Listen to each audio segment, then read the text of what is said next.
Hello everyone, this is Kawainame TV. This video is all about what if Naruto joined Akatsuki. This story is a fanfiction. Don't forget to like, share and subscribe. Kindly click the bell button for more updates. Chapter 1. Pat pat pat pat. The steady rhythm of Kakashi's running mixed with the rushing sound of blood in his ears. The edges of his vision were blurred with red, and the path ahead was stretched with shadows, and all Kakashi wanted to do was return home with a grinning, young knuckle-headed boy.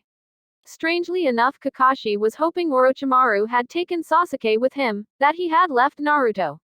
If he hadn't, Kakashi was only good enough for one trip, and the Hokage had specifically instructed him to take back Sasuke if he was still alive. That meant leaving Naruto to die. Snap out of it, Kakashi. Orochimaru wouldn't just leave Sasuke, he wants the boy badly. Badly enough to infiltrate the Leaf Village. It'll be only Naruto there. With that in mind, Kakashi hurried his pace. He could feel his body begin to shut down. The blood that he had lost was significant enough to warrant a visit to the hospital. The red on the edges of his vision were thickening. He really needed a rest. You should rest. At least for a minute. Pakun spoke from ahead, slowing down and casting a worried glance Kakashi's way. I can't. Naruto could be dying out there. Kakashi managed to grunt out, regretting the lost breath almost instantly. Pakun didn't hesitate to follow the indirect order. He continued to follow the scent trail left by Naruto. He too was praying that there would be only the knuckle-headed ninja. The moon hung heavy in the sky, as full and large as a dinner platter. The night was beautiful, crickets faintly chirping in the distance. Those around him had fallen silent. Suddenly Kakashi's legs tangled together and he fell to the floor in a tumbling heap. He skidded to a stop many meters from where he had first tripped, and there he lay, groaning in obvious pain, for several seconds as he regained his strength and courage. He had to keep moving, for Naruto. Pakun came running back, worry sparkling in his eyes as bright as fire. Kakashi. Kakashi, are you all right? He asked, circling around Kakashi and nudging him gently. Kakashi groaned and sat up, head bowed and chest heaving, taking in deep lungfuls of air. I'm fine. We should keep going. As Kakashi spoke, he heaved himself to his feet. He swayed uncertainly when he had reached his full height, and he had to lean against a tree for what felt like minutes. Man, those ninja back there really took it out of you. Pakun muttered almost to himself. Kakashi nodded and immediately wished he hadn't. His head felt alive with bees. Unfortunately, there were more than expected. Kakashi muttered, remembering the fighting that had occurred back in the forest. The original team that had been sent to retrieve Sasuke had left, and Kakashi had feared that they wouldn't be enough. He had followed their path and had found many of them still in battle, and losing. But each time he was going to go in and help, they had been joined by one of the Sand siblings, or their enemy was already defeated. Kakashi had moved on each time, and each time he had been more hopeful that everything was going to turn out okay, it was all going to be alright. But then he had been ambushed, not by 1 or 2 or 3 ninja, but 5. He had fought for his life there. Clearly Orochimaru had thought like Kakashi, that the team he had sent wasn't enough. Though Kakashi had been strong enough to fight them off, it had cost him nearly all of his chakra. He doubted whether he could even summon a shadow clone, or summon one of his hounds. The only strength he had now was to run. Kakashi groaned once more, before slowly taking off in a run again. Pakun hesitantly followed, still wishing that Kakashi would take a little more time to rest. When he saw that Kakashi wasn't going to stop, Pakun took up his position in the lead again. This time Kakashi was extra careful to not trip again. The trees up ahead were seemingly opening up a path for the two, right up to the valley of the end. There, a still body lying in the water, the current swirling around it with the purpose of carrying it off.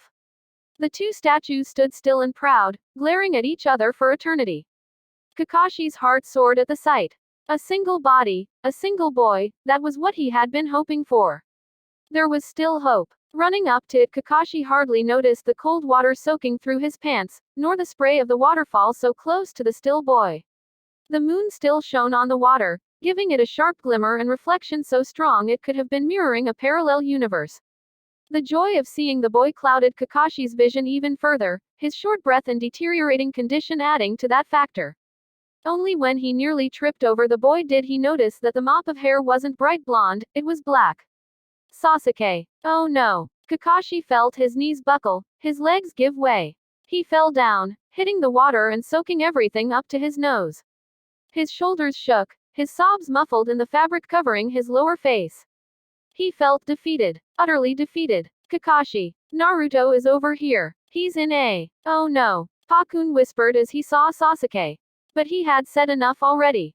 Kakashi, can't you do something?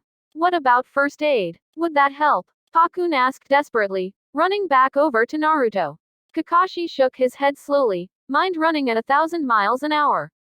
No, they're dying and quickly. First aid would only give them minutes at best and there's no one close enough to get to them that quickly. Kakashi explained. Isn't there some jutsu? Pakun asked again. He meant well. Kakashi knew that, but Pakun should be able to see the situation as it was. I don't have the chakra. Kakashi whispered in a voice so low Pakun had to strain to hear it. He then realized the situation that they were in, and he decided to fall silent. This was something that Kakashi had to decide on his own. Kakashi gulped loudly as he stared at Sasuke. It was all he could do. This was a one-way trip. Choose between saving a boy you trained and found yourself caring for and worrying over, or a boy who tried to kill the previous and who you'd only save because ordered to do so. Could I? No. Shadow clones have my energy. I barely have enough to keep myself going. Carrying even one is going to be challenging. I'm stuck, Kakashi thought, a rising sense of doom and dread welling up in his throat. Tears pricked at his eyes like sharp little needles, and Kakashi bowed his head before Sasuke's prone body. He needed to make a decision. Now, I'm just a soldier, just a pawn. I have to do as ordered. The enemy seems to need Sasuke. To survive we need to take that away from them. Kakashi thought miserably. Orochimaru wants Sasuke, badly. That's reason enough to choose Sasuke. But, Naruto is a Jinchuriki. He's powerful, more so than Sasuke. But if I leave Sasuke here and Orochimaru finds him, Orochimaru wouldn't take Naruto if he found him. Naruto is good, too good for Orochimaru to bend to his will. But he would take Sasuke, because he's already been marked and is easier to bend. And if Naruto dies, so does the nine-tailed beast. If Sasuke dies, there goes the last of the Uchiha. It was becoming clearer to Kakashi what was the right, the better path to follow. It was heartbreaking, and it was turning Kakashi's insides inside out. He felt pitiful then, truly pitiful. Even though they were both his teammates, and even though Kakashi had seen himself in Sasuke, Kakashi didn't want this. He didn't want this decision because he knew what he was going to do, and he didn't want to do it. Naruto deserved life. Naruto deserved to live and know what life felt like. He deserved to know that he had changed another person's life, a person who is also a Jinchuriki. But he would never get that chance, because of Sasuke and the decision that Kakashi now had to make. More accurately, the decision that Kakashi now had to act out. Kakashi, what are we going to do?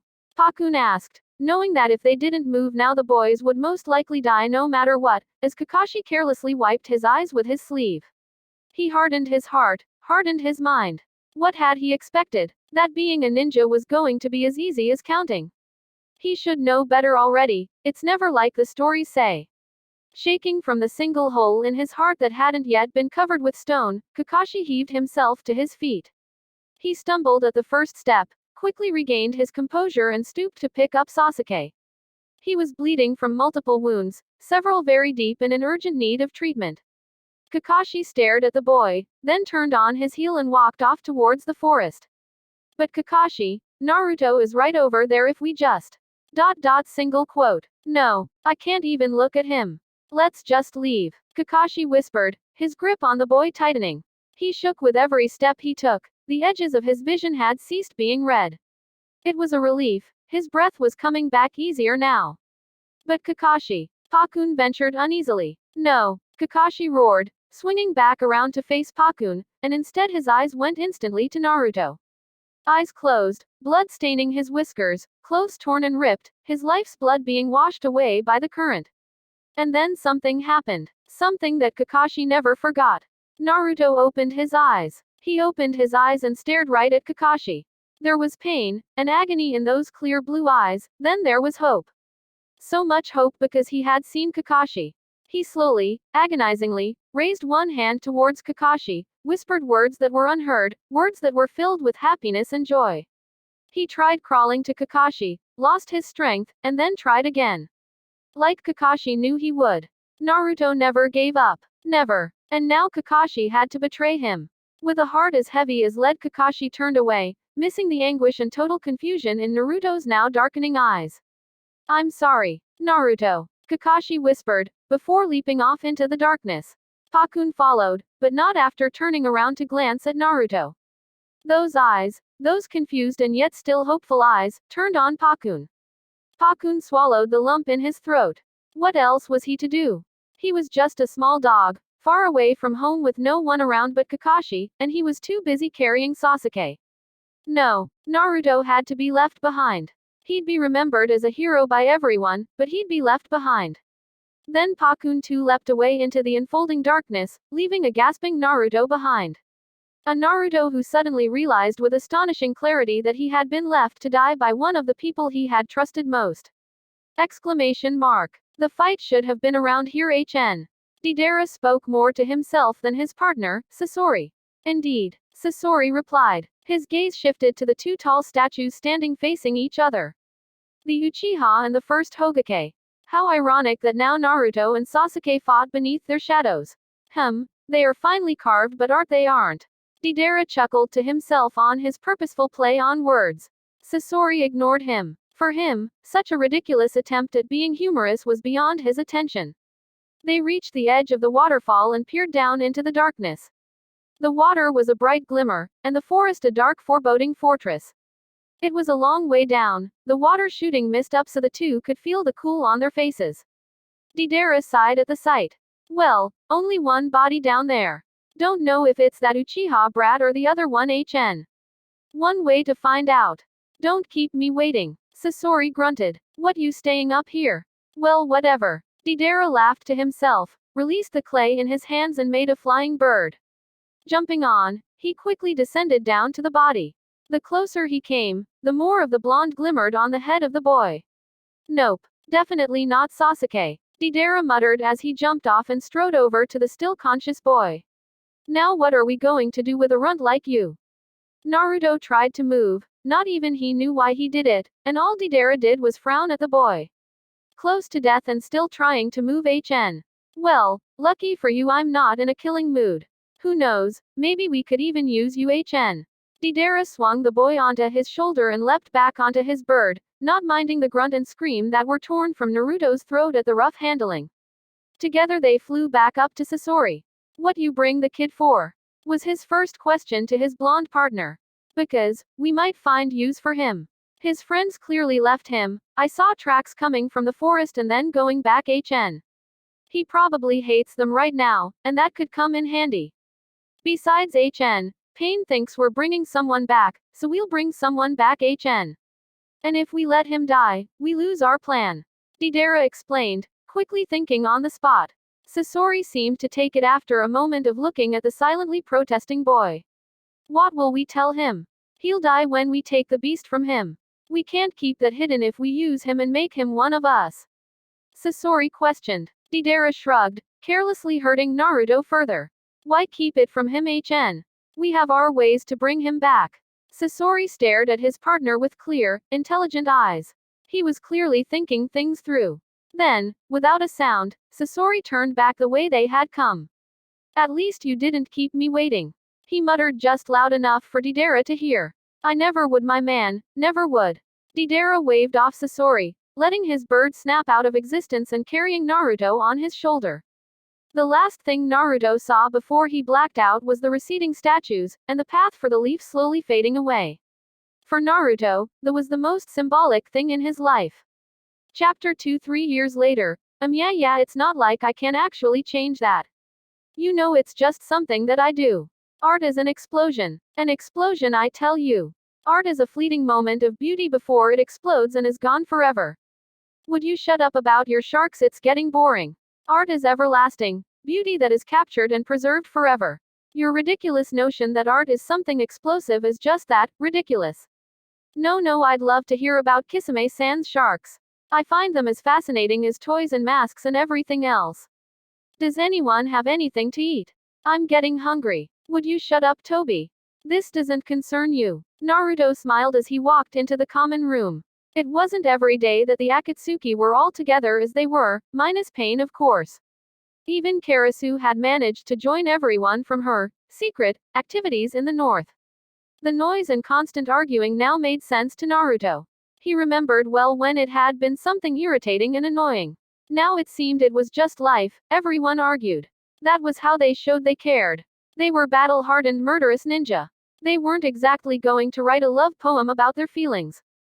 Deidara and Sasori were arguing over art, as usual, and Deidara was thrusting his hands into his clay and making small creatures, then exploding them in Sasori's face. Sasori's tail was twitching to and fro while he tried to keep calm. Zetsu was talking to no one, only muttering about how hungry he was and occasionally staring at Karasu, who was cooking silently in the kitchen. Itachi and Kisame had been talking, Kisame boasting about some recent jutsu that he'd performed that had involved his sharks. Obviously Itachi had grown tired of Kisame's boasts and had told him to curb his tongue. At that, Toby had jumped in claiming he loved sharks and hearing about them. Toby was always trying to get on everyone's good side. Kakazu and Hidan were silently arguing in the corner, a rarity for the both of them, with Conan lurking close by in case things got out of hand. Yep, it was just an ordinary day in the hideout. In fact, it was a day of celebration, the reason why everyone had gathered. Karasu was whipping up a storm in the kitchen, and by the smells that wafted from the oven it was nearly finished. Hey Naruto, come over here a minute will you? Karasu waved Naruto over. He wove around the bright red couch and glass coffee table, the long dining table that sat 15 people into the kitchen that was divided by a long island bench. Zetsu had found himself a seat there and was staring right at Karasu. What is it? Naruto asked gruffly. Since he had been picked up 3 years ago his voice had certainly changed, and so had his attitude. No longer was he loud and annoying, with a squeaky voice to match, he was calm, cool and contained. His voice had finally broken, giving him a gruff deep sound.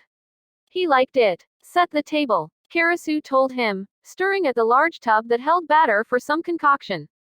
What? Why me? Naruto objected instantly. Because Hidan and Kakazu are about to tear each other's throats out, Toby is hiding from Kisame and Itachi is glaring at him with his eyes, Deidara and Sasori are exploding art everywhere, Conan is babysitting Hidan and Kakazu and Zetsu is so hungry he'd eat the plates. Do you have a problem with that?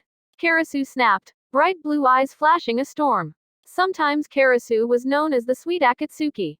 It was at moments like these that Naruto found it hard to believe that name had stuck. All right, I'll go set the table. Naruto muttered, beginning to slam open dark cupboards' doors to find the large white plates that could feed an entire village. Don't slam things around, Karasu snapped without turning around from her steaming pans. Naruto muttered an apology and went about his work, carefully. Halfway through the work he looked around at his new home. Memories still lurked in his mind, memories that he knew he'd be keeping for a long time. He remembered the leaf, remembered training with Kakashi and meeting all those new exciting people. He remembered Gaara and fighting him, and the old toad man, the Hokage and finding the new Hokage. Everything came and went in his mind. The triumphs, the failures, the hard work. And of course being left behind to die. He had seen Kakashi see him, had seen him turn away and run off. Not even Pakun had bothered to help him. Naruto had been lying there, knowing death was closing in, when Deidara had found him. At the time Naruto had been horrified, thinking that he would never turn to their side. But a few good months with them had changed all that. Now, this was his home. The cavern was as big as 10 houses placed on top of each other, the lights that hung down needing a cord that was at least 50 meters long. The gaming corner with the foosball table and checkers, the ground that had been carpeted until there wasn't much of the original smooth, worn-out stone left showing. The constant bickering that now was music to his ears. Even annoying Toby was something to look forward to at the end of the day. Also, Naruto had grown a healthy hatred of the leaf. They had deserted him, they hadn't come looking for him. He hadn't seen a single effort from them to locate him, not even his body. He had checked multiple times, and only once had they come back, and that was morning after he'd been found. At first Naruto was overjoyed and had tried to reach them, but Kakazu had held him back. Kakazu, Hidan, Deidara and Sasori had been assigned to take him back. If it had been Itachi, Naruto would have suspected some foul play, as his eyes might have made him see things that weren't real. Instead, Naruto had seen Pakun and Kakashi walk to where Naruto had been dying, look around, and then walk straight back into the forest. See that, kid? They don't even care. They could be looking for you, looking down the river, but no. They're just leaving you to rot. Hidan had said, chuckling quietly. No, they wouldn't. They wouldn't. They'll come searching for me. I swear they will. I'm important to them. Naruto had fought. His wounds had still been stinging, and were in danger of opening up. Someone had healed him with medical jutsu the night before. Oh really? Well, if in 6 months they still don't come, you're one of us. Kakazu had whispered loud enough for everyone else to hear. A sort of hissing whisper that sounded like snakes. And if they do come? Naruto had asked defiantly. Then it's fair game. Sasori had groaned before turning to walk back to the hideout. They had dragged Naruto along behind them, kicking and screaming as he called for Kakashi. 6 months and no one had come. 6 months of hopeful waiting, of a waiting that was so certain it nearly pained him to think back to it. Of course the leaf wouldn't come looking for him. He was expendable to them, always had been. He'd been the monster of the leaf, kept under watch in case he broke out and killed everyone. Then Karasu had come into the hideout, and been made his partner. Since then Naruto hadn't known he could feel to content, like he truly belonged somewhere, as much as he did. Naruto, snap out of it, you thick-headed oaf. Cutlery. Or do you want to become animals again? Karasu snapped, whacking the top of Naruto's head with a wooden spoon. Oh, Naruto complained, rubbing the top of his head and glowering at Karasu. She only glared right back, eyes alight with fire and hair tousled and wild. She really was beautiful when she chose to be, in fact she beautiful even if she tried to avoid being so. Her temper was the only problem Naruto could see. It could make even the mountains quiver. If you don't get to setting this place up in the next 10 seconds then I'm going to make sure that your life will be a living hell. Now get to it. Karasu yelled the last part, yanking off her shoe and throwing it at Naruto. Shadow Clone Jutsu. Naruto yelled, performing the hand sign. Instantly 10 clouds of smoke came up around them, and perfect clones appeared.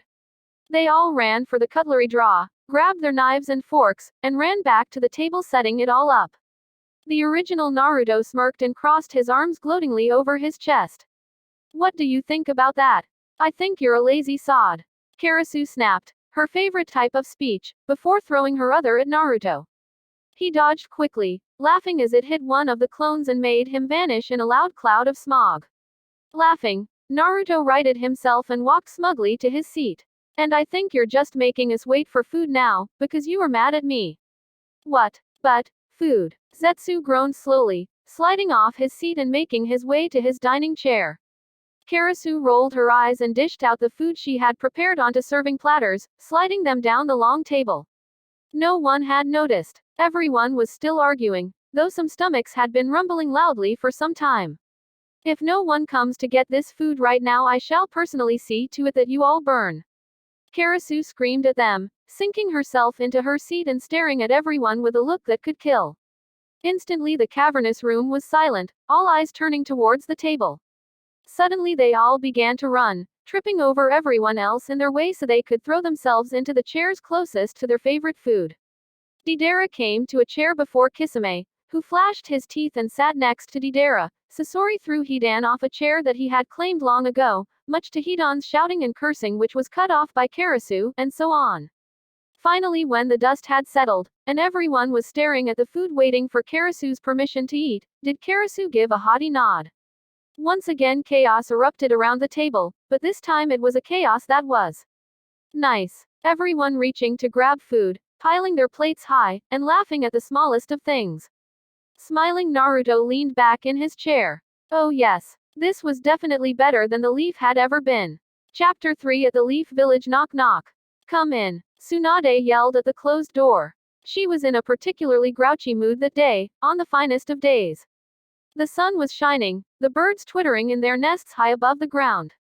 The village was bustling with life and energy. Stores were open for longer, especially the ramen store, and bad news hadn't been heard for a long time.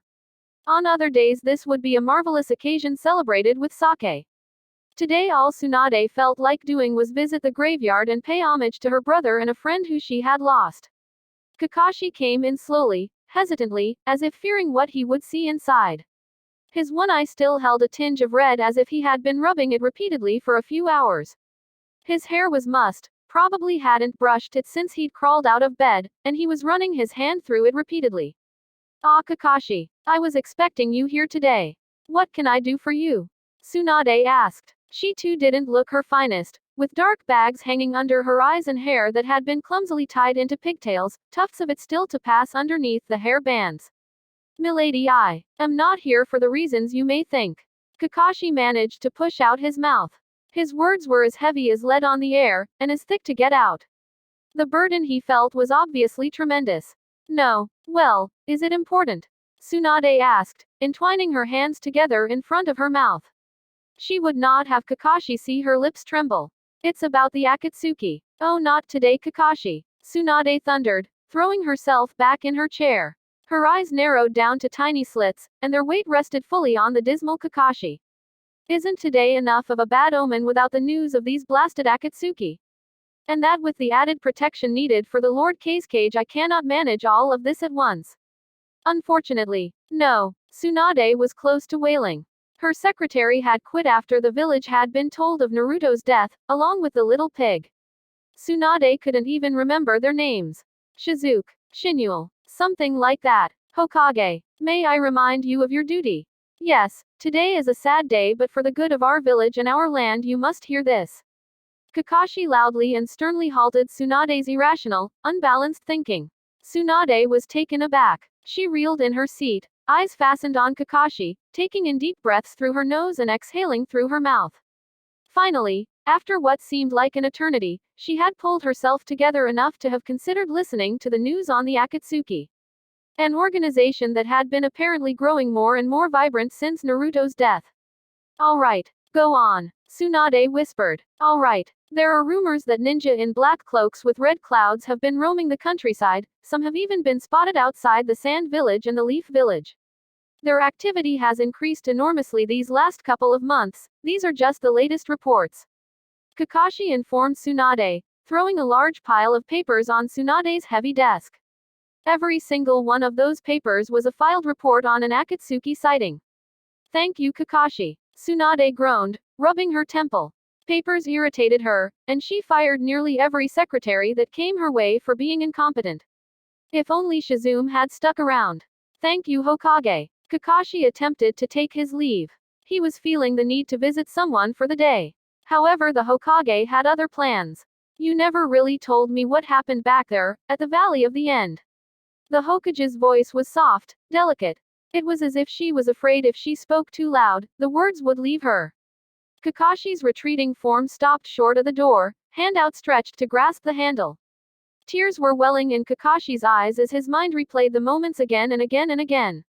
Running away with Sasuke in his arms, meeting the medical ninjas at the halfway point and demanding that they go in search of Naruto, that the boy was near death.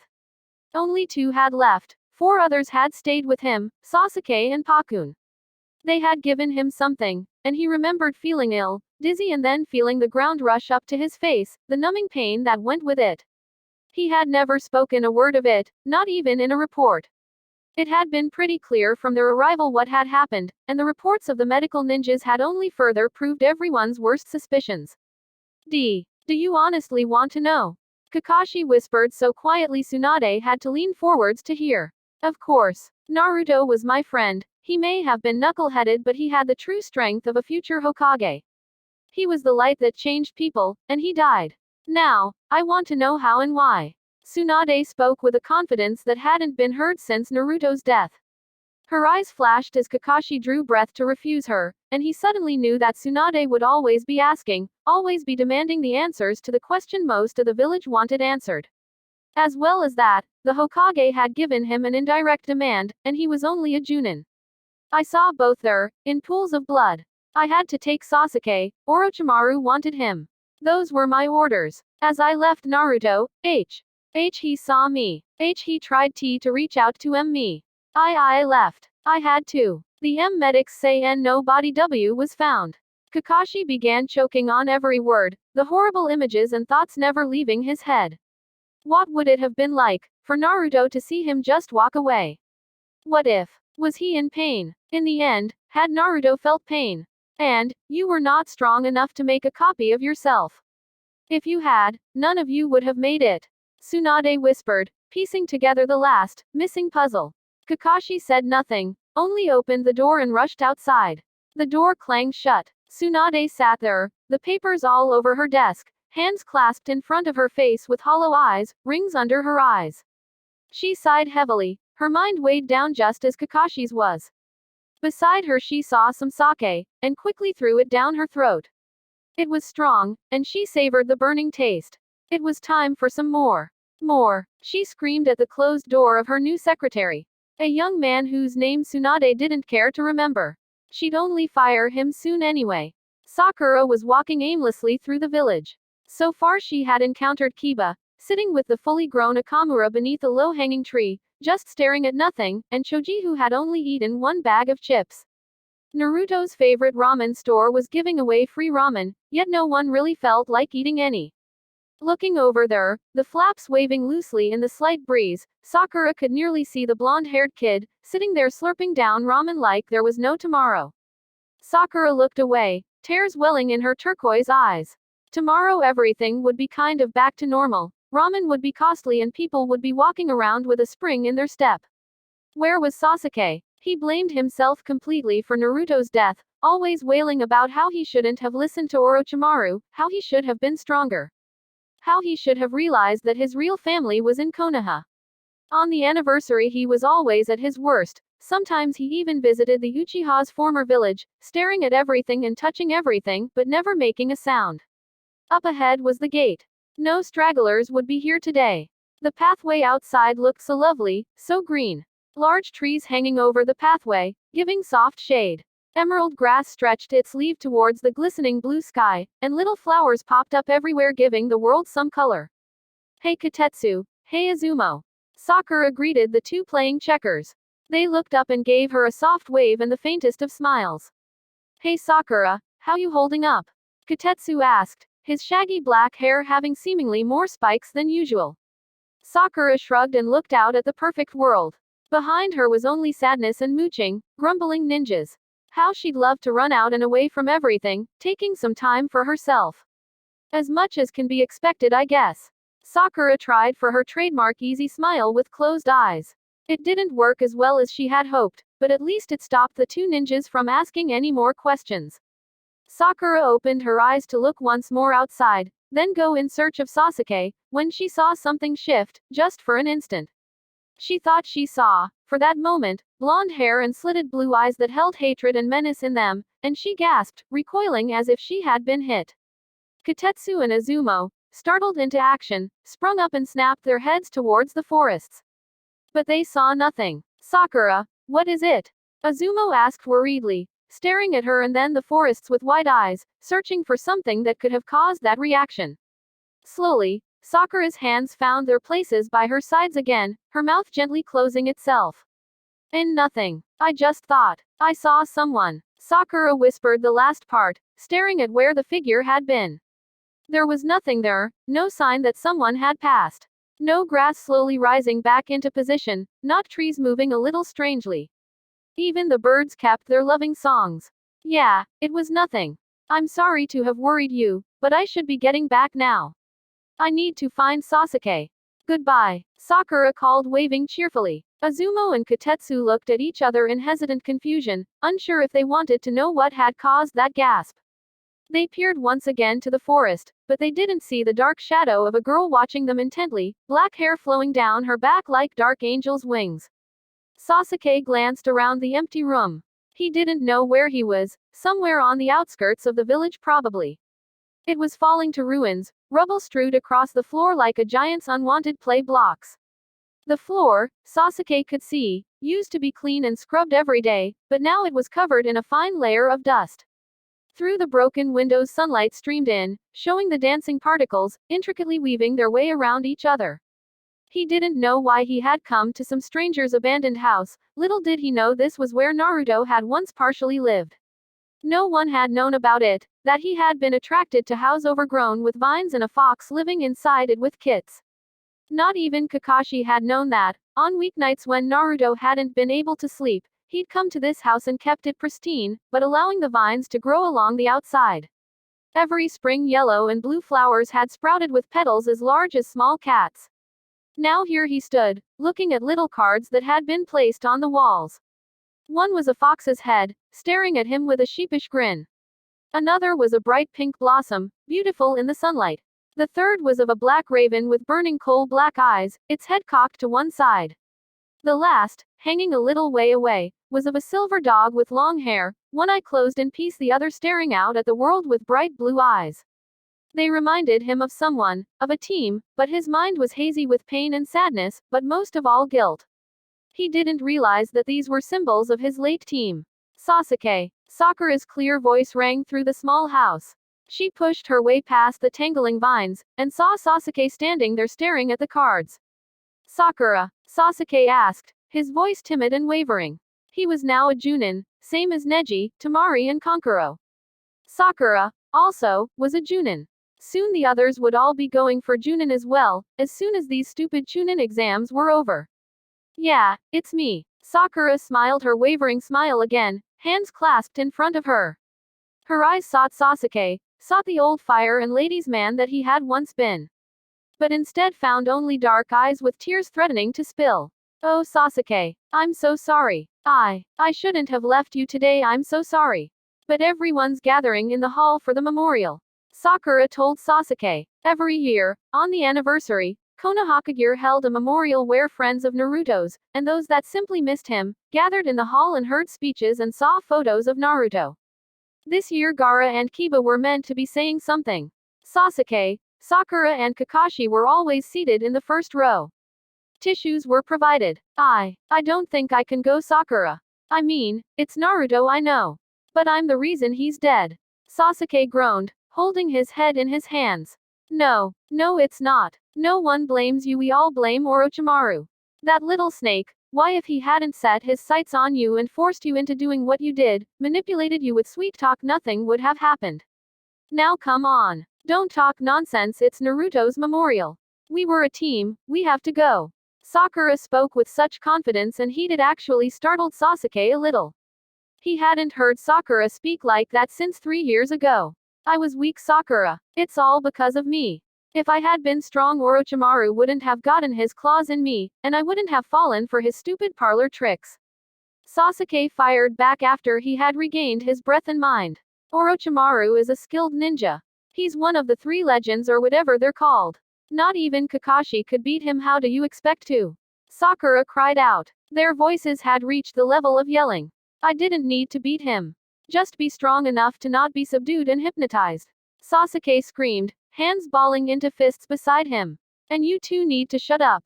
The memorial for Naruto is beginning and you two aren't there, his teammates. Pull it together. Kakashi yelled from the window just as Sakura opened her mouth. Odd reply. The two swung their heads around in shock, and saw their mentor and teacher parting the vines with his head, pollen coating his silvery fine hair. The two burst out into fits of giggles, staring at their mentor as he looked at them, eyes half-lidded in his desperation to sneeze. Eyes no. Fu why Gus. Kakashi groaned, rubbing his nose so harshly the pollen dropped off onto his shoulders. He gave a gigantic sneeze and sighed in relief. Oh, it's not, I'm sorry, Kakashi. It's easy for those who haven't got hay fever to laugh at those who do. Sakura said amidst her giggles. Sasuke still hadn't stopped and begun angrily wiping his eyes, causing them to grow red. Kakashi smiled lazily at his team, glad that they were happy and laughing on this day. Then he saw the fox, flower, raven and dog and sighed. Do you realize where we might be standing? Kakashi asked everyone. They stopped their giggles with little coughs and gasps for breath, Sasuke standing up to his full height once more and smoothing back his slick black hair. He was wearing the same clothing he would have worn if he had walked with Orochimaru, without the purple bow tie on his back. A katana hung loosely on his hip. In an abandoned house, Sakura questioned, her previous rage and anger having been dissipated by the laughter. Look at the pictures. Everyone turned to look at them. Sakura instantly knew what they were, but Sasuke needed a little more explaining. One fox. Naruto had the fox inside of him, one cherry blossom, one raven with black eyes and one silver dog. I knew Naruto had a house on the outskirts of town, I just didn't know where. He kept it hidden from everyone. Kakashi explained. It was suddenly silent, quieter than before Sakura had arrived. The birds had stopped their songs, the breeze had stopped shifting fallen leaves and the bees had finished gathering the pollen. We should turn it around, Sakura suggested. Everyone looked to Sasuke. They didn't know why, but it felt right that he should do it. Perhaps to still his guilt, perhaps as an apology to Naruto, but whatever the reason, Sasuke agreed with them. He slowly reached a shaking hand forward, hesitated for an instant to calm his nerves, and lifted the little card. Gently, with as much love and care as he wished he could have shown Naruto, he turned it around so the fox faced the wall. Until the afterlife, where I hope you can forgive me. Sasuke whispered, a single tear slipping out of one eye. He believed he had cried too much in the past 3 years, yet he sometimes couldn't stop himself. It's time to go. We're late, and Gaara and Kiba won't begin before you're there. Kakashi told them and together they walked through the town, casting glances back at the abandoned house as they went. No one noticed the hand that reached out from the vines and turned the fox around, or the menacing blue eye with the words, I'll never forgive you, hissed alongside it. Chapter 4 Preparation. Naruto, you can hardly expect to run off like this without having to discuss it first with the rest of us. Karasu spoke harshly as she leaned against Naruto's doorframe, watching him throw a few essentials in one of his bags. This is important. If we hit him now when he's vulnerable, it'll be easier to defeat him. Naruto growled angrily. His eyes were constantly flashing from bright blue to dark red. He had managed to make friends with the fox spirit, and the two regularly shared the body and strength, even had lengthy discussions. But he's with his siblings, both are Junin. If you hit him now, not only are you putting yourself at risk but all of us. Karasu tried to reason with him, letting him pass her and into the narrow earth hallway. Doors lined one side the hallway, the other had glowing, eerie red lights on it. Persian rugs dotted the floor, each stranger and more intricate than the last. Each ninja had decorated their own room as well, and fitted stolen furniture inside. Naruto's walls were bare earth, with glowing lamps hanging on twisting, stretching metal holders. There were different colors, and they cast the room in an eerie light. There was a main light, large and spiraling, that washed the room in white light. His bed stood in the middle, a double bed with crisp white sheets and a light brown wooden frame. Shaggy white rugs littered the floor, and there were large, leafy green plants wherever there wasn't a better idea for anything else. A wardrobe taller than Kazame, a small television surrounded by beanbags and square glass tables that could only hold one bowl, and a large fish tank filled with tropical fish. It was Naruto's pride and joy, and Kazame was insanely jealous. There was also a small flap for the local foxes to come inside. Naruto adored them, and they adored him. He'd spend most afternoons watching them, laughing and speaking with them as if they were friends. He was a light-hearted ninja, dragged down by his past and the friends who had left him for dead without a second thought. Karasu understood his hatred towards them. She too could name a few that she wanted to bring down, but Karasu also understood the ninja's powers and abilities. If Naruto went now, he'd need backup and he was so close to refusing it. Naruto, would you please just stop? Karasu snapped, running after him. His pace forced her into a steady jog. The hallway wound around like a giant circle, which it was in fact. It surrounded the main rooms, the living, dining and kitchen. The walls of the hallway were the walls of the kitchen. There was no doorway, just a widening of space. If a ninja was unfamiliar with the living quarters of the Akatsuki, they may have stopped in surprise to find themselves bathed in what seemed to be natural light, and facing a large space with ambling ninja here and there. Tobi and Deidara were at it again by the kitchen counter. Kazame was pacing about the waterfall angrily, probably waiting for Itachi to return from something he had had to take care of by himself, and Hidan was cleaning his blade while watching a strange episode where two ninja hunted down supernatural creatures. One was always getting killed, or finding out that they had demon blood inside of them, and there was always blood being spilled. It was no wonder Hidan found it so entertaining. Naruto. Karasu snapped loudly enough for everyone to stop what they were doing and peer curiously at the two ninja. Conan flitted into the room on the opposite side. What? Naruto snapped right back, eyes blazing with fury. Strangely enough, they kept their blue shade. Perhaps the fox didn't feel like meddling with such puny affairs. If you're going to do this, I'm coming with you, and there's nothing you can do about that. Karasu growled, hands balling into fists at her side. She was Naruto's partner after all, and earlier it had been decided that Deidara and Sasori were going to take care of this together. No matter how hard Naruto had been training, how much he had improved, he'd need Karasu along with him. I don't need help, Naruto muttered, turning back around and pulling on his cloak. He looked down at his bag, decided against taking it, and threw it on the ground. He'll be raiding some village for food then, I presume. Karasu thought approvingly to herself. Yes, you do, Karasu stated firmly, walking towards Naruto and the exit. What's going on? Deidara asked, walking around the wide-eyed Toby and towards the two arguing ninja. Karasu sighed in annoyance and ran a hand through her ebony hair. Naruto could be such a pain sometimes. Naruto wants to hunt down Gaara and take him on by himself. He's returning from Konohakagure with Temari and Kankuro. Karasu explained shortly. Deidara laughed and whistled through his teeth. That's a little dangerous, He chuckled, looking at Naruto with newfound respect. Karasu slapped his arm harshly. It's nothing to be proud of. He's acting out of anger and needs to accept that if he's going, then so am I, Karasu informed, narrowing her eyes at Naruto. He still stood just ready to leave, cloak billowing around him from the force of the waterfall. Spray misted his hair and cheeks, but he didn't even seem to notice.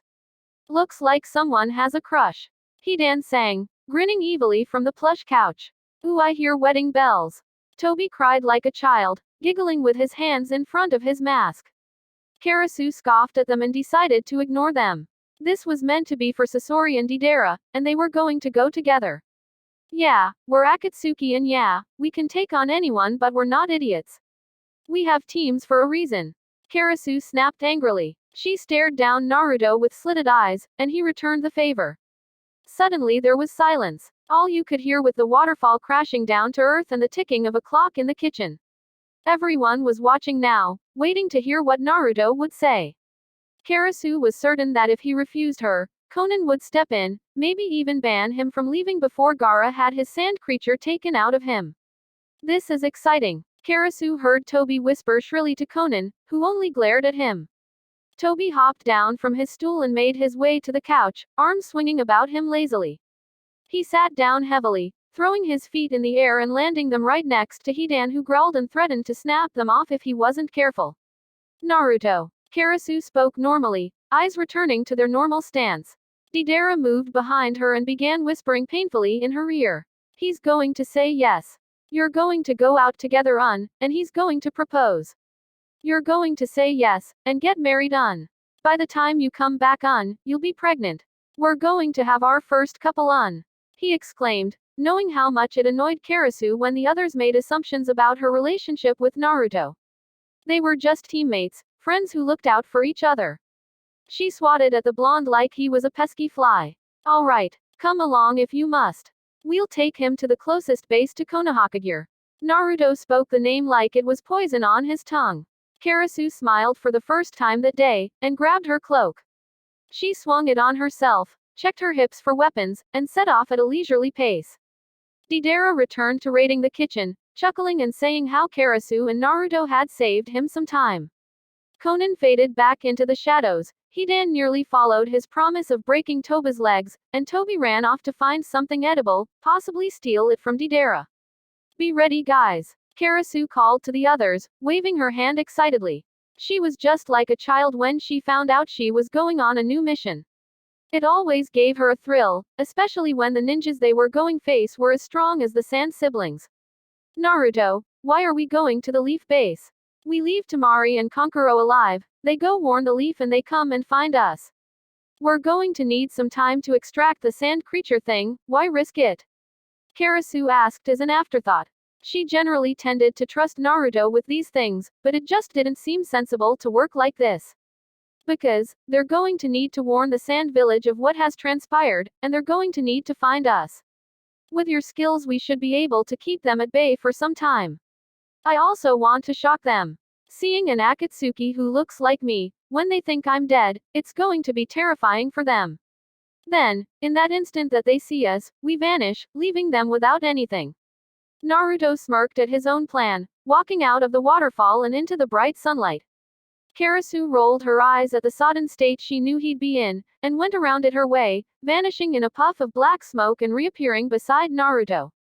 Gaara was walking along the pathway with Temari and Kankuro on either side. He had given his speech on Naruto 3 days ago, and now had matters to attend to at home. Apparently without him the village couldn't run itself. Gaara casually controlled the sand at his feet, making it swirl around and twist by his ankles like a pet snake. It soothed him, and at this time every year he certainly needed a lot of soothing. His speech had been about how he had once been filled with hate and loathing to those that believed in love. Then he had met Naruto, admittedly fought with him and turned into Shukaku. Only after he had battled Naruto had he come to realize what love, family and life meant. It had been long, and many had sniffled or cried during it. Sakura hadn't been able to hold in her tears, and Sasuke had been silent the entire time, his eyes never leaving a certain area of the wall. Temari's hand was continuously reaching up to touch her fan, and Kankuro was clearly on edge, eyes darting to and fro and muscles tensed and ready. Gaara wanted to ask them what was so wrong, why they couldn't relax in the early morning sunshine, underneath a pure blue sky without clouds. The trees rustled on the side of the path, and Kankuro nearly jumped out of his skin. A startled rabbit came bounding out and ran like the wind across the path. Kankuro let out a sigh of relief. Only a rabbit. He grinned at the others. Gaara nodded in agreement, but Temari was unsure. Didn't you notice that rabbit didn't even notice us? I think something scared it before it came out. Temari observed, anxiously moving her fan around its holder so it would be easy to retrieve if it came to a fight. Up ahead was a long stretch of rock bordered by dense forest. Either you chose to walk for 3 extra hours navigating the twisting, winding pathway through the forest, or you chose to walk across the rock, in full exposure but needing only 10 minutes. For the Sand siblings there was usually no questioning. Yet today, for Temari, something felt off. Gaara, I think we should go through the forest. It's not as exposed, and it should be safer. Temari whispered harshly. Kankuro glanced incredulously at her. Don't be so scared, Temari. It takes so much longer going through the forest and there's no one here. The rabbit got freaked by us, it's no big deal. Kankuro chuckled, making his way easily onto the stone. He glanced around once, to satisfy Temari, and turned back grinned. There's not a soul in sight, sir. Kankuro chuckled. Temari flashed him a glare and cautiously made her way next to her brother. She too glanced around and saw no one. Also, fighting in the forest would be nearly impossible. It is far easier to fight on open ground. Gaara advised, walking up next to the 2 eldest siblings. He did not share his sister's misgivings, and felt completely at ease. They stood there for a moment, staring out at the open spaces with the wind lifting their hair from their eyes. Behind them was the road with the open, grassy forests. Apparently there had been a curse here long ago, a curse causing the ground to solidify and the forests to allow no one to pass, only those with a black heart. The ninjas of Sunagakuer and Konohakagure had managed to hack out a path after many years of trying. Let's get a move on. We want to be there early, right? Kankuro spoke cheerfully, holding his hands behind his head. His muscles were still tensed. Temari looked around once more nervously before continuing with her 2 brothers. No one noticed the dark form in the forest watching them, timing their every move. 5 minutes of the Sand siblings walking on the stone and nothing had happened. The forest had grown thicker around them, and even Temari walked with a little spring in her step. That was until they saw someone up ahead. A girl, with eyes as black as the night and hair as long as a short cape, its ebony hair seemingly reflecting the sunlight. She wasn't pale, and she walked along just as casually as Temari had a few moments earlier. The boys didn't seem to mind seeing another traveler. It's a well-used route, Temari, calm down. It's just some kid. Kankuro hissed in Temari's ear. Hello. Gaara greeted the girl. She jerked her head up like she hadn't noticed them. She smiled a little absent-mindedly. Oh, hello. My apologies, I did not notice I was not alone. Beautiful day for traveling, is it not? The girl spoke formally, her smile twitching to a polite one. Her eyes quickly roamed over them, taking in everything about them. The 3 felt suddenly naked. Indeed. But we are in an awful hurry, sorry to be rude. Temari spoke quickly and began walking again. Are you not the legendary Sand siblings? I've heard so much about you, and especially you, Gaara of the Sand. The girl spoke again, the smile lessening. Her eyes were roaming over their faces quite casually now, as if she had already memorized every detail. Well, legendary are we? Kankuro asked smugly, turning around and flashing Tamari a smirk. Tamari huffed angrily and crossed her arms over her chest. She knew it was no time to be fooling around. Sunagakur needed them. Indeed, in my small village we have heard many tales of your adventures. The girl complimented, moving closer every second. Tamari suddenly had a glance at her eyes, and felt the bottom of her stomach fall to her toes. Before she hadn't felt comfortable looking into them. They were so black, so unusual, and they had raked them from head to toe. Now, looking into them for a split second, Tamari saw an overwhelming amount of hatred smoldering below the surface. Kankuro, step away from her now. Tamari hissed dangerously. Kankuro instantly recognized the tone and stepped uncertainly away from her. Tamari, he whispered. What is it, Tamari? See something? The girl asked innocently, tilting her head to one side curiously. Once again Tamari saw those eyes, and a violent shiver racked her body. How could someone hate so much? What was worse, it wasn't uncontrolled, violent hatred. That could be dealt with, that was explosive, but it went away. This was controlled, channeled and calm. This was hatred that lasted generations and hardly ever went away. She's dangerous, Tamari growled, flicking out her fan and holding it in the ready position. Kankuro, quickly seeing his sister wasn't lying, and trusting her instincts, quickly unwrapped Scarecrow. Gaara's sand filed around him slowly.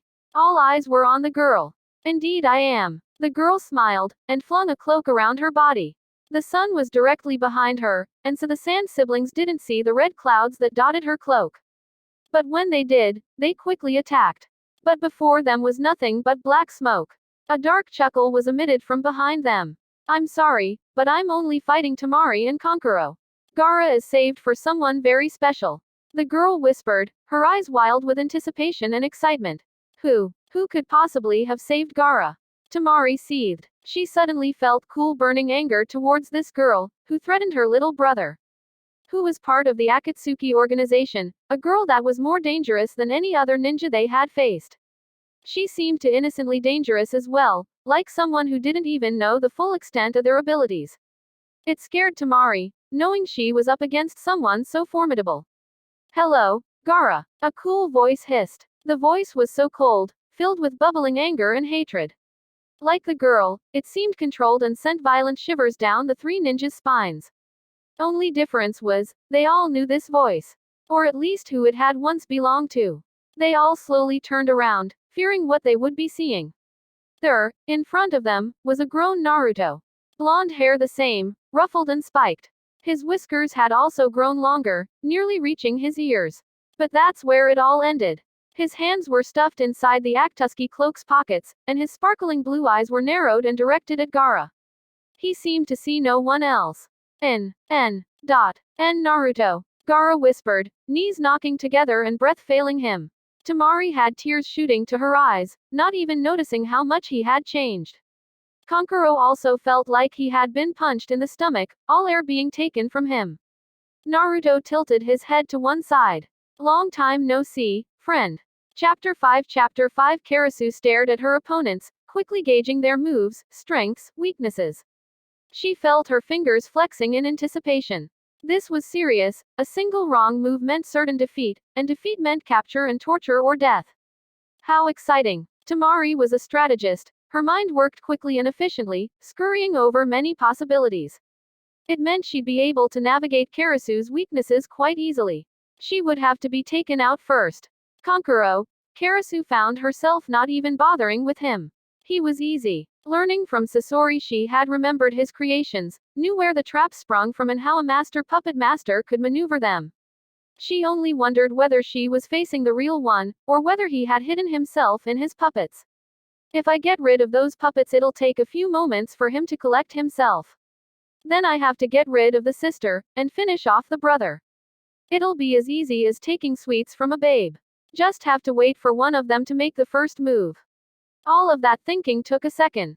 Kankuro whipped out one of his puppets, clearly not taking any chances and bringing Salamander into play. At the exact same moment Tamari flew into the hair, hanging over Karasu's head for a few moments. The moment Kankuro let poison needles flying, Tamari helped them along their way by flinging out her fan and summoning wind. Karasu smiled. She hadn't expected anything else. She let the needles run right through her. Kankuro and Tamari were following it up, closing the distance. For a single moment they hesitated, seeing that the needles ran right through Karasu. She didn't move. She hadn't moved since she'd come here to face them. The little smirk played on her face like an illusion. They thought she was a badly concealed illusion. In fear and panic they whipped around to the trees and the barren rocks, expecting an attack from behind. The dark smirk widened as Karasu launched herself at them, at Kankuro. At the salamander and the crow. Kankuro! Tamari screeched, having turned a millisecond after Kankuro. He turned around, eyes wide and mouth agape, facing a girl with wild hair as black as a raven's wing. Her hand darted out, faster than lightning, and smashed Salamander. In fear Kankuro jerked backwards, and Karasu whirled around to face Tamari who had unleashed her wind on her again. This time it was the sword able to cut forests down to firewood. Karasu let it pass through her again, and felt the needles and shuriken from Kankuro pass through her. He was well out of the way of the wind. Once again everything passed through Karasu's body without harming her. She felt their confusion mounting. How could she be a real physical creature, but not be harmed by their attacks? Tamari was the first to realize. She can change Kankuro. It's like she can make herself not exist and then be real. Tamari screamed at her brother. He looked up at her with disbelief evident on his face. But, what do we do? Kankuro asked bewildered. This was a fight he'd never seen coming. Karasu didn't allow them any more time.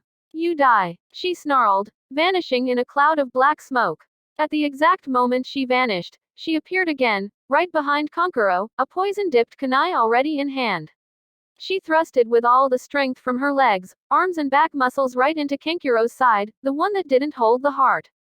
Tamari's scream was ragged and drawn out. She flung herself down towards her brother, intending to do away with the ninja who had brought him down. Suddenly the ninja appeared beside Tamari, black hair streaming out behind her like a dark cloak. Her eyes held a malicious joy in them, and in her hand was a dagger. Tamari flung herself from the ninja, but not in time to save her fan being sliced in half. The two females landed a safe distance away from each, and quickly stood to face the other. Karasu stood up languidly, stretching her muscles and yawning mockingly. Tamari stood with every muscle taut, expecting an attack at any second. Her eyes never left the Akatsuki member, attempting to gauge every move. So looks like your brother's out for the count, eh? Karasu called over to Tamari, walking closer to the fallen ninja. He was screaming and moaning in pain, the kunai still stuck in his side. The blood wasn't running yet, the weapon blocked the flow. However, the poison had entered his system, and it was what was causing him the immense pain evident on his face. Stay away from him, Tamari demanded, seeing the enemy come into striking distance of her brother. Or what? You'll cut me down, Karasu teased cruelly, a grin spreading across her face like wildfire. I had been expecting more of a fight. Shame really, she pouted, leaning down to peer closely at Kankuro. He, seeing the Akatsuki above him, spat the blood that had pooled in his mouth at her. She dodged it without trying. Quick as a flash, her leg struck Kankuro's injured side, just below his injury. His screams were torn from his throat in a wild howl. Karasu laughed mockingly. Don't touch him, Tamari screamed, running at the opponent. Instead of running from where she'd been standing, the clone vanished in white smoke and she ran from the small hiding area below the rocks that she'd found while in the air. For once a look of surprise spread over Karasu's face as she saw the incoming ninja, anger and hatred clearly written like a book in her eyes. The hand went back and struck forwards, like a striking snake, and buried itself neatly in Karasu's chest. Deathly silence filled the air as Karasu glanced down at the protruding kunai, and spurted blood from her mouth. Tamari grinned, panting with exertion and anger, but most of all victory. This hadn't been as hard as she had anticipated. Akatsuki were meant to be these big, bad ninjas that no one could defeat, and yet here in front of Tamari, with a kunai in her chest, stood one of them. One of those who was most probably associated with taking Naruto, changing him, contorting him. Most importantly, she was the Akatsuki who had struck down her brother as if he were nothing but a pestering fly. She was here, dying in Tamari's hands, and it sent a thrill through her spine. You know, you and I. We aren't so different. The Akatsuki woman spoke, her voice soft, menacing, and uncommonly humorous. We're nothing alike. Tamari spat, harshly burying the kunai further in the chest. The pain that the woman must have felt didn't even register in those cold, cold eyes. Killing me. You enjoy it. I can see it. It's a thrill. You want this to last. You want to relive this death again, and again, and again. Just like I want to relive killing your pathetic brother. As she said the last words, the ninja spat blood on Temari's face and grinned, her shining white teeth dully reflecting the sun. Tamari screamed in anger and thrust the kunai out of the ninja's body, letting her fall heavily to the ground. She stared down at the unmoving body, wrapped in the cloak. I thought Akatsuki were meant to be difficult to kill. Looks like I was wrong. She spat, wiping her face and spitting on the body. With that, she ran to her brother, turning him over and staring at him. He was badly injured, the poison was seeping further into his system, the lightning blue trail snaking its way up the shoulder, to the bone. Soon it would find what it was looking for, the heart. Then everything would be over. She had to get him back to the Leaf Village, and fast. But what about Gaara, and Naruto? What was happening there? It's alright, Kankuro. I'll get you back, just hold on. Tamari begged, lifting up his uninjured arm and putting it around her shoulder. Will you now? The whisper was so close to Temari's ear that she could feel the hot breath of the speaker tickling the hairs there. She whirled around, knowing full well that her fan was out of reach. She grabbed for the kunai and shuriken, but they weren't there. She was defenseless. In an instant she felt a hot, spurting moisture drench her clothes. Looking down she noticed a trail of red blood, growing larger and larger with every second. Not just one, but many, perhaps hundreds. So many that the pain was dulled out by all the warnings it was getting. Her hands were useless, her legs wouldn't carry her, and her heart was beating faster and faster. Sweet dreams. The voice whispered again, the speaker once more behind her. Tamari wanted to shudder. The love of killing was so clear in that voice it was almost poetic. Unfortunately she had lost the energy to do even that, and instead fell to the floor, backwards, onto her brother's arm. How poetic, Karasu whispered, staring at the two, before smiling wickedly and sauntering off, without a care in the world. Exclamation mark. Naruto, you are with the Akatsuki? Gaara asked shocked, horrified even. Am I? I hadn't noticed. Naruto mocked, turning around and peering at his garb with open, innocent eyes. Eyes that never lost their contempt or hatred. Naruto, we searched for you. You do know that, don't you? Gaara asked, stepping forwards.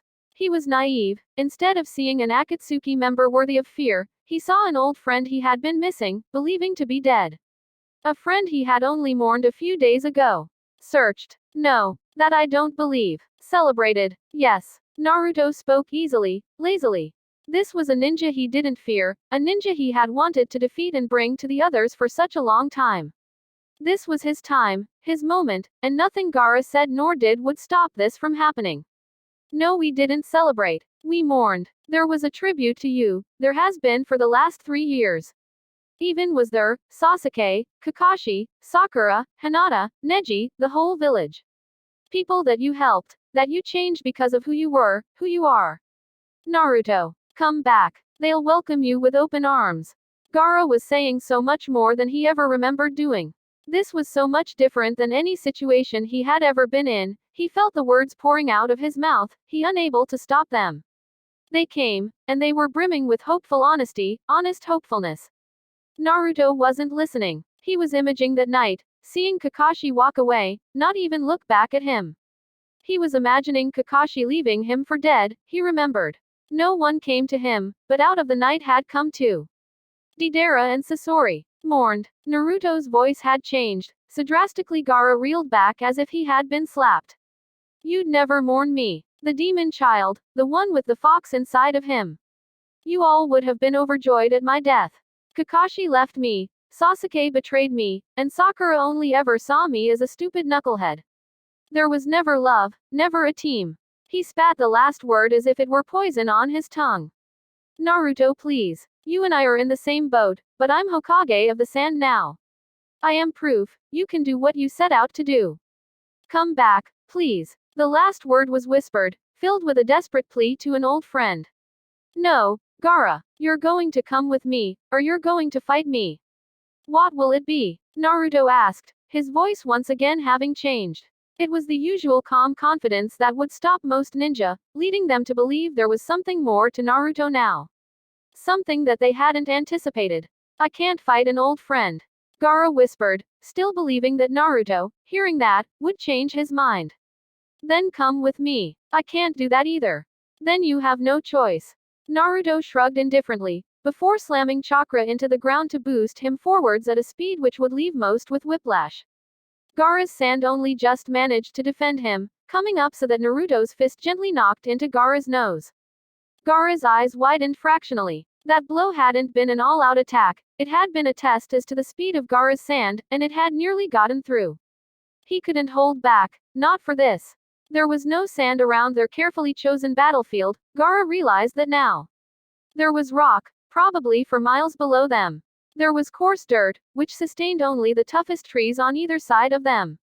Unless Gaara could somehow manage to crunch the rocks together to form sand, with dodging the coming attacks, he could only rely on that which he had taken with him. Naruto used the chakra again to slam himself away from Gaara, blue eyes cold and calculating. He didn't leave Gaara for room to think, as he launched himself once more at the red-headed boy, this time faster than before, dodging the sand that Gaara used to attempt to block him as if it were in slow motion. He flung his fist at Gaara with all his body weight and the extra momentum he had. He still held back. His hand knocked Gaara's head, rocking it forwards. Naruto hurried away again, dodging the sand. It was quick, and if he didn't use the chakra on his feet it would certainly get him. I can't keep attacking him like that, Naruto thought, but then again he had never expected to defeat Gaara like that. Gaara spread his hands. All the sand behind him turned swiftly around him, creating a half-shield. It would take a lot to get through that. It was intuition honed by hours, days, years of rigorous training that allowed Naruto to sense a change in the ground below him. He grimaced. He had given Gaara too much time to grind together sand. From now on, he had to be on the offensive and defensive, to make sure he couldn't make too much. He swung himself away from the ground on which he stood, preferring not to fly into the air without having a good reason. In the air it was harder to avoid things, than when he was on the ground. Karasu would argue against that. Then again, she argued against most things that Naruto said. Where Naruto had previously stood, a giant torrent of sand slammed up from the ground, flying over his head as he back-flipped over and over, finally hitting the ground at an angle so he propelled himself towards Gaara. He was defended, the sand swirled around his ankles and took hold. A quick, violent burst of chakra from that area and the sand was useless, dead, at his feet. Naruto spun into the air, anticipating that the sand would charge after him, and discharged kunai with numerous explosions on them. When the sand came for him seconds later, he applied chakra onto his feet again and used that to run on the sand, flying down to the ground below. The sand piled around Gaara, like some writhing beast. You've improved, Gaara commented, neither hateful nor impressed. He was empty. It gave Naruto an immense satisfaction. You see now that the leaf, Naruto never finished. He applied the chakra to his feet again, and at the same time created one of his Rasengans, without the need of a clone or two hands to control it, and smashed it through the outer layer of sand. His other hand held a Rasengan as well, and now he discharged it.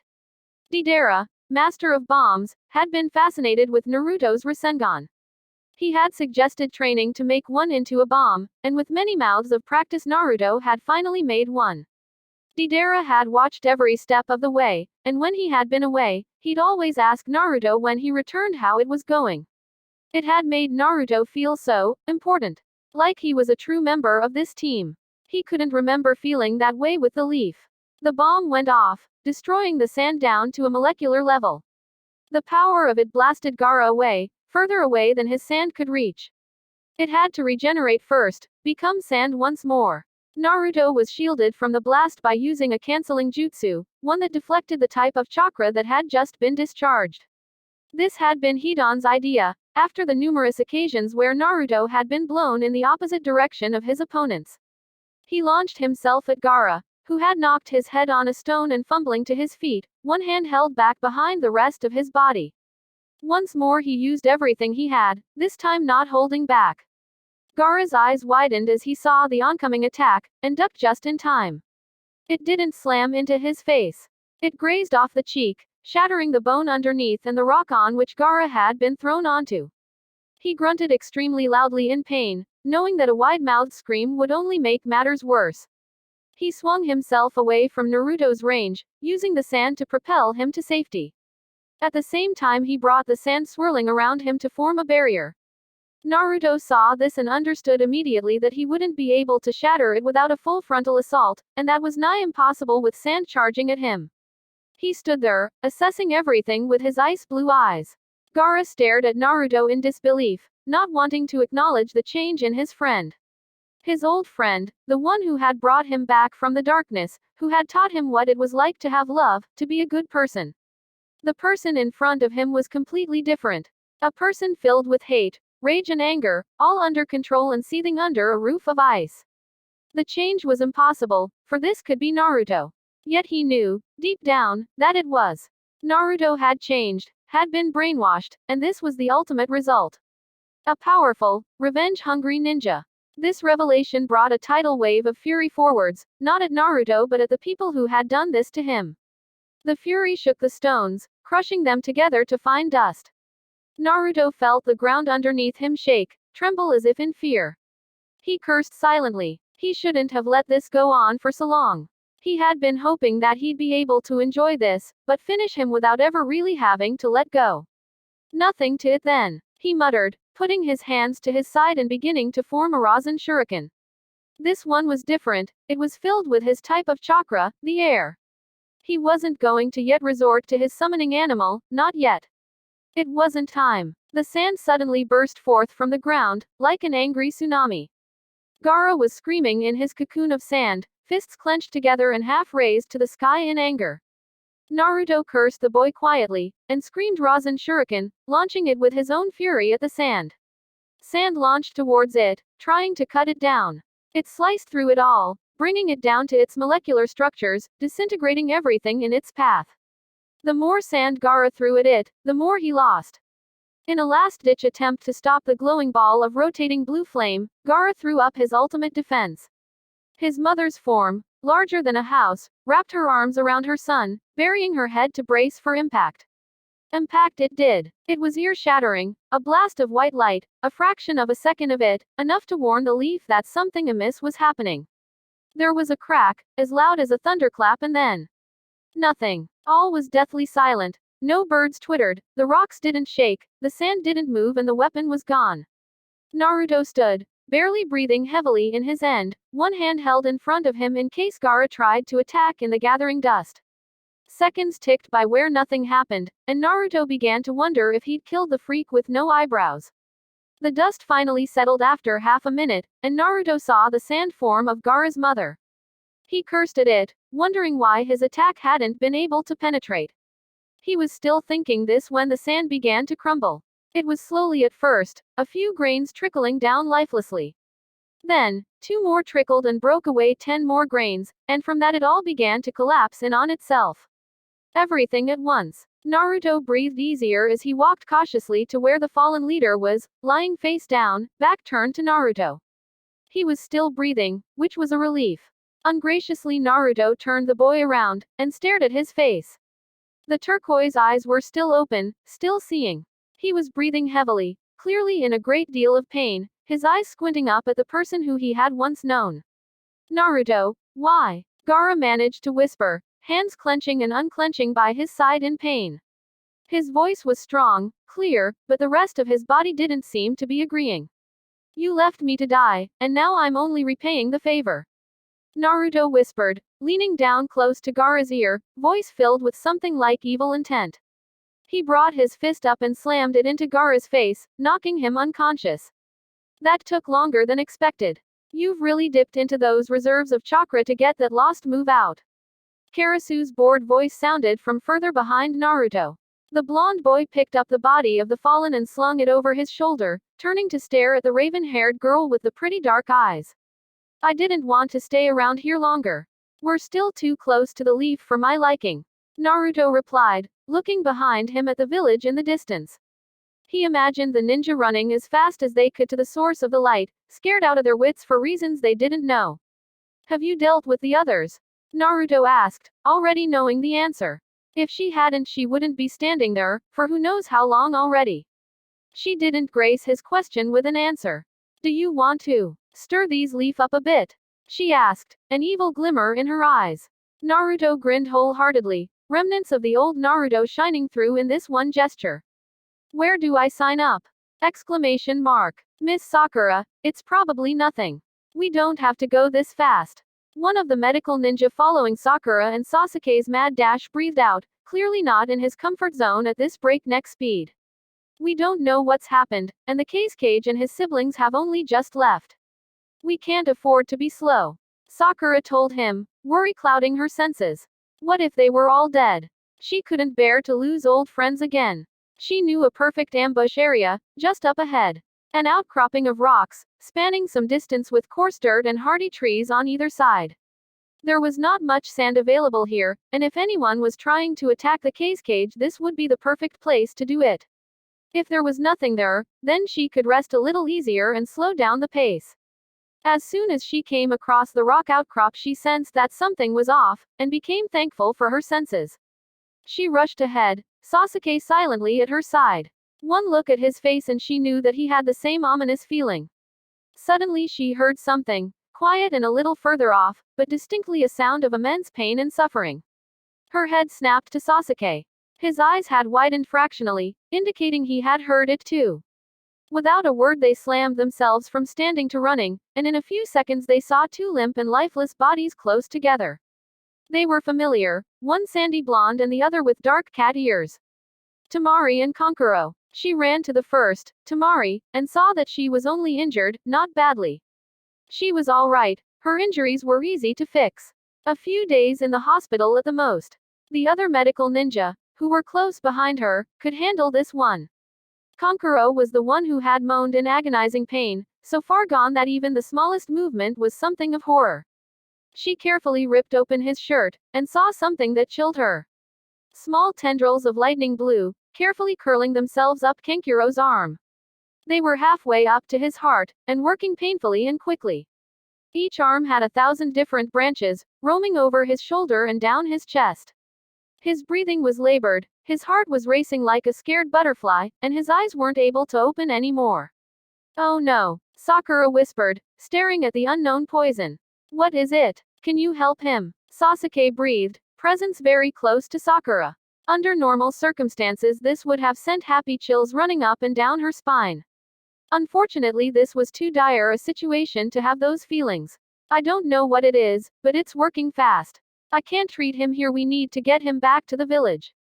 Sakura told him. She desperately wanted her mentor to look at him before she did anything. Help me lift him, Sasuke. She told him, running over to his chest and sliding her hands underneath his back. Sasuke didn't move. Sasuke, I need help, and so does Kankuro. Sakura begged snappishly. She was beginning to panic, to resort to frenzy. When Sasuke spoke, his voice sent chills down her spine.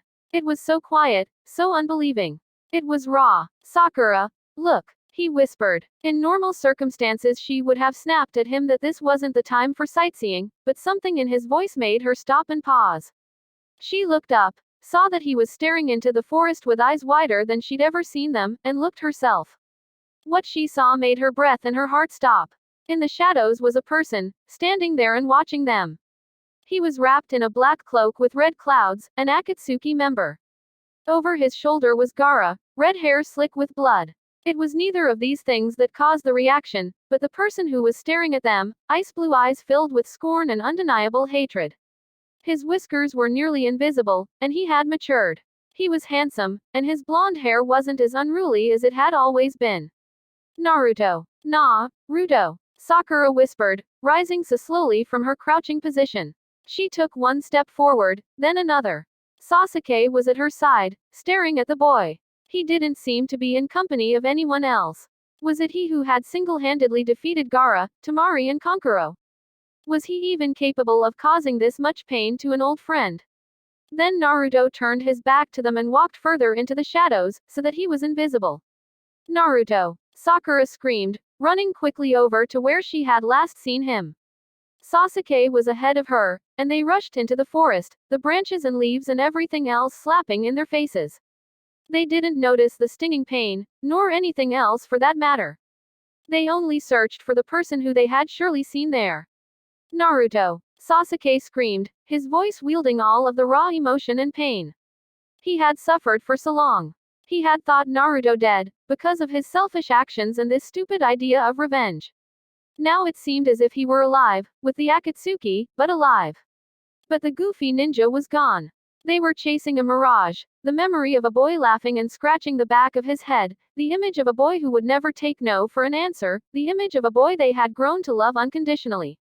After minutes of running after something that wasn't there, they stopped in the darkness, panting for breath and feeling with every fiber of their being that they hadn't been running after a shadow. They'd been running after something, but somehow it had escaped. Naruto! Sakura choked back on her sob.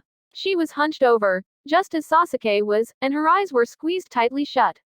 She was gritting her teeth, hoping the jolting effect and pain would diminish the tears. Perhaps it wasn't him. Sasuke gasped hopefully, eyes wide with disbelief as her stared at the forest. Was the forest darker than before? The shadows seemed longer, darker and thicker, like it was an actual, living being. It unnerved Sakura immensely, and she suddenly felt the indescribable need to leave the forest. Were those dark eyes there, by the tree? Or was it just the leaves? Of course it was him. How could it be anyone else? Sakura snapped without thinking, eyes raking the trees around her. The shadows were moving, she was sure of it. Stretching slowly, so slowly, towards her.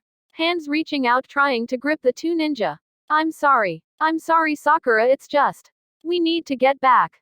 Kankuro needs us, and if we have any hope of knowing what happened here, it's with him. Let's just head back, okay? Sasuke nearly begged. Sakura looked over at him, ashamed of herself, and saw that he was also uncomfortable with their surroundings. Straightening, she stretched her arms, looking at the last place she was certain she'd seen a wisp of blonde. All right, she whispered. Together they walked away, and the shadows stopped moving. Exclamation mark. Naruto watched them leave, saw their intuition grow as they realized something about this forest was off. That something was standing beside him, and he felt a swelling of pride for her, their ninja of darkness. She stared at the couple for several moments after they left, and finally her hold on the forest lightened and released.